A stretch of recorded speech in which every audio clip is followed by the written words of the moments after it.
আজকে সকালে বের হয়েছিলাম বাবুই পাখি দেখার জন্য। এখানে ২ টা তাল গাছ আছে আর এই তাল গাছে অনেকগুলো বাবুই পাখির বাসা।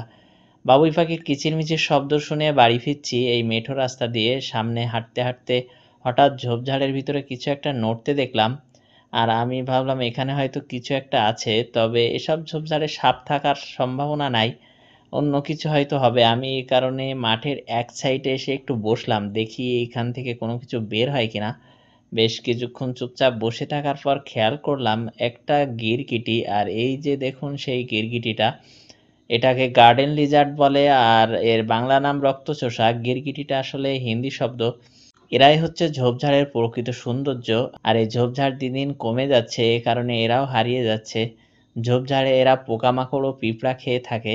প্রাণীগুলো খুবই নিরীহ, আমরা অনেকে এদেরকে ভুল বুঝে মেরে ফেলি। এদের নাম রক্তচোষা হয়, অনেকে ভাবি যে এরা রক্ত চোষে, আসলে বাস্তবে তেমনটা না, এর নামটাই হচ্ছে এমন। ভিডিওটা ভালো লাগলে অবশ্যই শেয়ার করে দিবেন।